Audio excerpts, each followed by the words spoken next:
Dear students, आज हम overflow और अंडरफ्लो के कंसेप्ट को एक प्रोग्राम की मदद से सॉल्व करेंगे।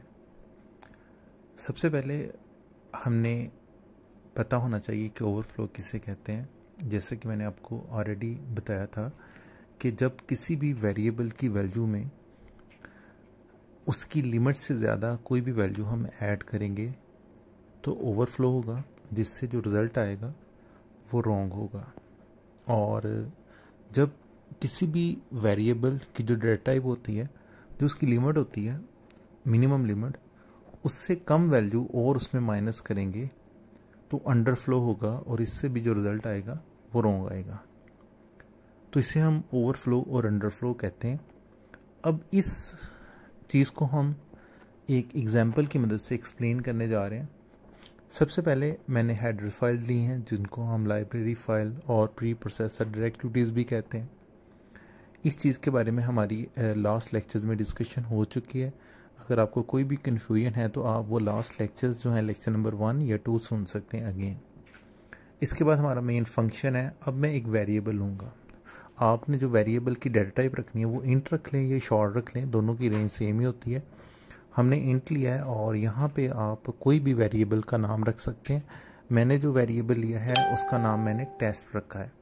अब इसमें जो मैं वैल्यू स्टोर करवा रहा हूँ 32,767, ये मैक्सिमम वैल्यू है जो इंट या शॉर्ट डेटा टाइप में ऑलरेडी स्टोर होती है। इसके बाद अगर हम कोई वैल्यू इसमें ऐड करेंगे तो ज़ाहिरी बात है वो ओवरफ्लो हो जाएगा। क्योंकि हम ओवरफ्लो के कंसेप्ट को कर रहे हैं, इसलिए हमने ऑलरेडी जो मैक्सिमम वैल्यू थी वो टेस्ट वेरिएबल में स्टोर करवा ली। अब मैं इसको प्रिंट करवाता हूँ।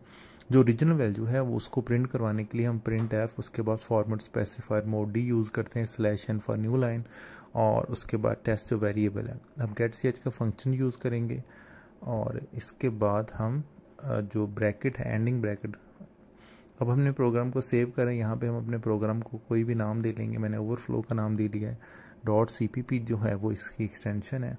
इसके बाद हम ओके पे क्लिक करेंगे। अब प्रोग्राम को मैं रन करूँगा तो आपके सामने जो रिज़ल्ट है वो शो हो जाएगा 32,767।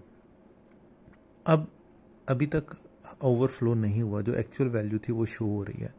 अब ओवरफ्लो का मतलब है कि हमने इसमें एक का इंक्रीमेंट करना है, तो उसके लिए आप इंक्रीमेंट ऑपरेटर यूज़ करेंगे। यानी मैंने जो वेरिएबल लिया था टेस्ट, उसमें एक का इजाफा करना है। उसके लिए test equal to test plus 1। अब ये ओवरफ्लो, ये स्टेटमेंट जो है ओवरफ्लो करेगी। अब अगेन ओवरफ्लो के बाद हमने देखना है कि रिज़ल्ट क्या आता है। उसके लिए अगेन हम प्रिंट एफ की स्टेटमेंट को यूज़ करेंगे। प्रिंट एफ जो कि आउटपुट फंक्शन है आपको रिजल्ट देगा। अगेन मोड डी और /n यूज़ करना है। उसके बाद टेस्ट 1।